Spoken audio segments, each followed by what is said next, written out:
Right, finally going to do it. MOD4, Module 4, Driver CPC Module 4 test questions. Now, there are, let's just turn this around. I'll show you, it might be easier. Okay, so this is the MOD4 sheet that you get when you're in training. So it's a Driver CPC Module 4 test questions. And there are 8 pages. 5 questions a page, but question 3 and question 5 are the same on virtually every page.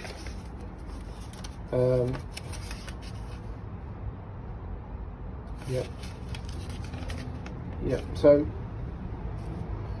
you get I don't know, 20 odd questions that you've got to answer, and the two that are all the same on every page. So I'll go through these. I'm going to do the first 2 pages. I'll try and do a bit more when I can. The first 2 pages are going to be done today.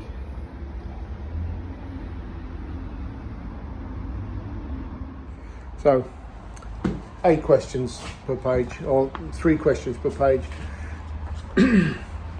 Number 5 I've already done. I've done a video on it. Basically the question is, from the driver's seat and externally, show me how and explain the daily safety checks you would make to this vehicle before driving on the road. That's your first use checks. I've done a video. I'll put a link to that in the description. I'm not going to do it again. So, question 1. Where would you find the unladen weight of this vehicle? The unladen weight of on all buses is on the near side of the bus. I'll show you that in a second. How much extra weight would there be if you carried 15 extra passengers on board? That's not correct. How much extra weight would there be should 15 passengers board? Right, so every 15 passengers, I don't know how they've worked it out, but every 15 passengers equates to 1 ton in weight. So if you're carrying a bus full of 100 people, you're looking at 5-6 tons in weight. And if they had 15 suitcases, which is, they work them out to be about 330 kilograms, which is 0.33 of a ton for 15 suitcases. So you have to, so you could get asked the question, 75 passengers and 75 suitcases. I'm not working it out because I'm thick. 100 litres of fuel equals 100 kilograms of fuel. 100 litres equals 100 kilograms, which is 0.1 of a ton. So that is question 1. Let me just go and show you the outside where it is on this bus, the unladen weight. Put my high vis on. All right, the unladen weight of this vehicle is here, right there. Okay, so it's on the near side, which is, in Muggle terms, is the near side, passenger side. It could be anywhere along that edge. Let's go and find that 162 that's just coming in. There you go, 162 from go ahead. There it is, just down there, near the rear wheel arch. Question 2 of page 1. Show me how you would check all passenger seats on this vehicle for comfort and security. I'm not going to do it again. I've shown again. It's in my video that I did on first use checks. But basically, what you would do, it says the seat should be subject to visual scrutiny, including anchor points to the floor. Basically, you give it a push and a pull and a tug. If the cushions are fitted separately, it's not a bench seat, they must be checked to ensure they do not detach from the seat when braking. Ensure there are no sharp edges, such as loose trim that could snag skin or clothes. Trim should be clean and not soiled in any way. Just basic common sense, you know. If there's something sharp hanging out of it, the bus can't go out until either the seat's replaced or or somebody comes up with a big lump of gaffer tape and sticks it down. Right. Question 3. This is the only question 3 I'm going to do, because they are all the same. You are parked at a border crossing, because remember these are for coaches as well. You're parked at a border crossing and you have left the vehicle unattended. Show me what security checks you would make before driving through customs. Right. What would you think you would do? Right. You check, because you're driving a coaches as well, you check all your overhead lockers and compartments internally and externally. You check under all the seats, including your own, because we're not just looking for people. Remember, you're looking for weapons, you're looking for drugs, you're looking for any sort of contraband that you would put on, that someone would make money out of you. Trust me, they'll do, if they can find a way, they'll do it. You also check under the fuel cap, make sure it hasn't been tampered with, because what they do is they lift the fuel cap, drop something in, attached to a piece of string, maybe wrapped up in cling film, and get out the other end. Somebody turns up, opens up the hatch, pulls it out, and they've got, you know, data sticks. Data sticks are good. You know, people's data at the moment is big property. And you would also consult your passenger manifest.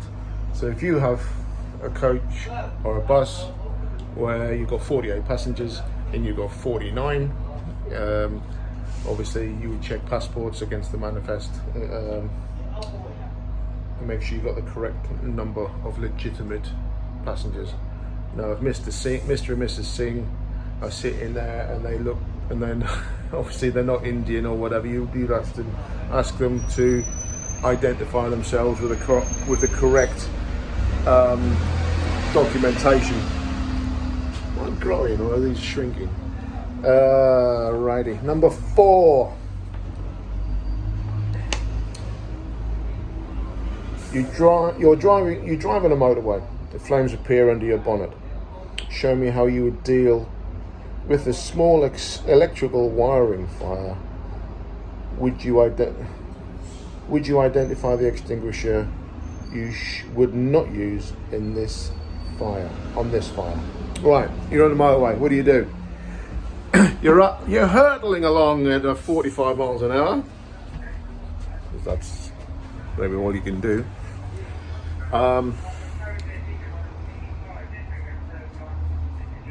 You stop as quickly as you can. You get onto the hard shoulder, if there is one. If not, you get onto the side of the road.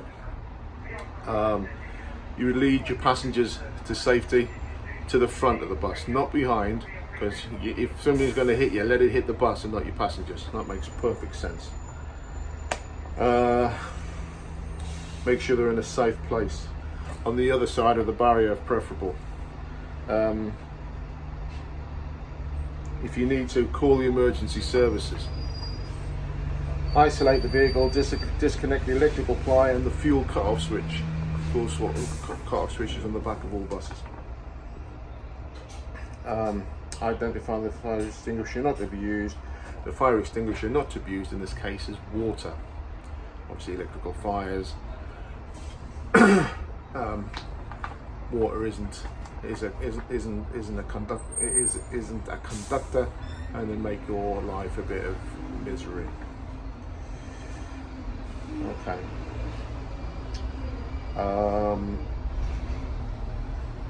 Okay, so that was question 4. Question 5, as I said, from the driver's seat and externally, show me how you would explain the daily safety checks you would make to this vehicle before driving it on the road. Again, I'm not gonna do it because I've done a video on it. I'll put that video in the description. So that's page 1. The first 5 questions. Let's have a quick blast at the next page. Right. Show me the docking area for wheelchairs on this vehicle. Explain to me how you secure a wheelchair, which way the wheelchair should face. Please show me the different vehicular access points for a wheelchair might use. 2 buggies are occupying a wheelchair area. A wheelchair area wants to board the bus. What do you do? Okay. This is the wheelchair point on the bus.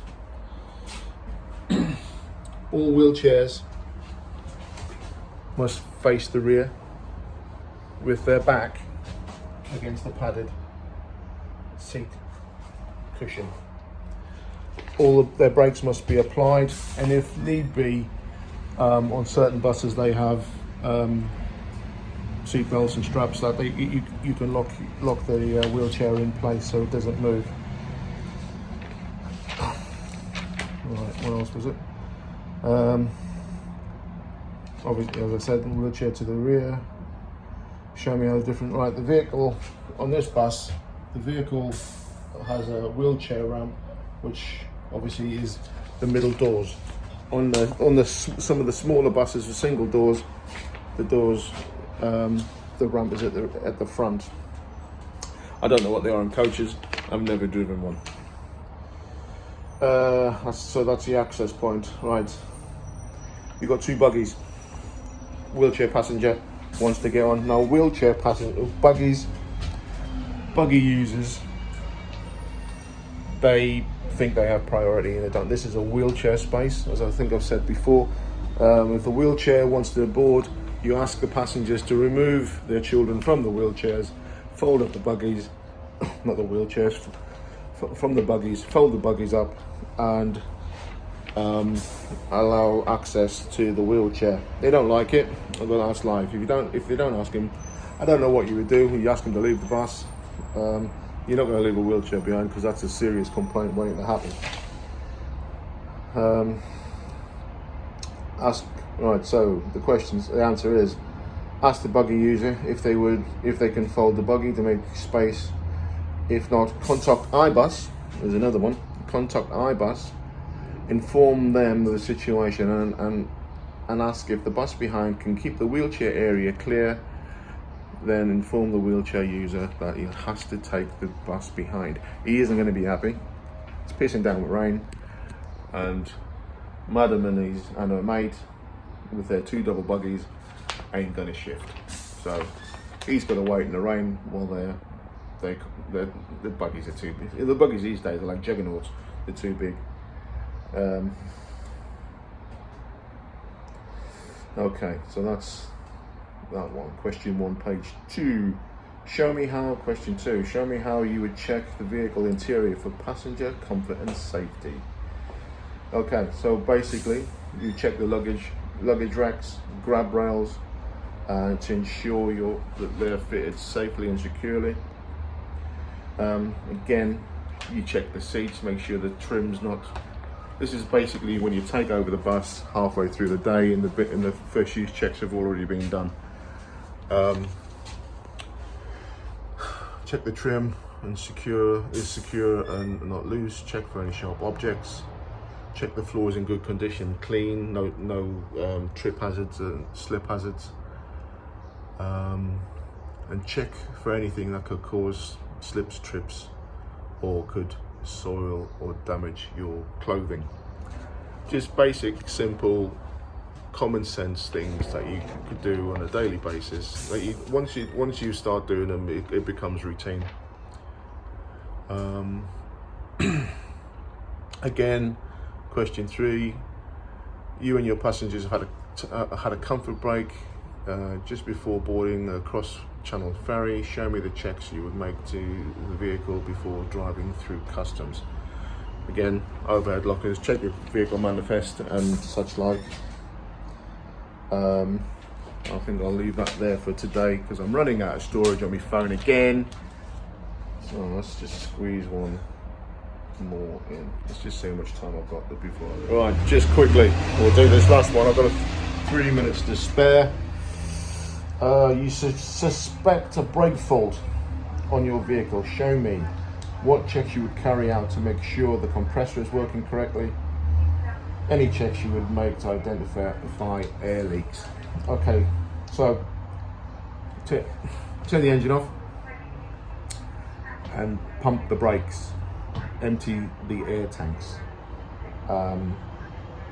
Restart the engine. Making sure you have to make sure then that the compressor refills the air tanks and recharges the system. And then what you would also once they're full, what you would do is you'd stop the engine again. You would apply the foot brake, and then you would listen for leaks, air leaks around the bus. You go around. Physical checks of the air system to make sure the airlines are serviceable. Now, I don't know where the airlines are on this, and where every door's got them, every wheel's got them. So basically, you go down and you walk around and you listen for the hiss, because I've heard it on the first bus I ever drove. One of the airlines had gone, and it's quite a loud, audible hiss. So with that, you get down, you listen in the wheel arches and around, because everywhere in the bus is run on air. And that is question 4. Again, question 5 is the first use checks. So that's pages 1 and 2. Only 6 more pages to go. So I'll do another video on that another day. But I'll put this out as soon as I can, and if you've got any questions, let me know, and I'll try and answer them in the comments. I'll speak to you soon. Take care.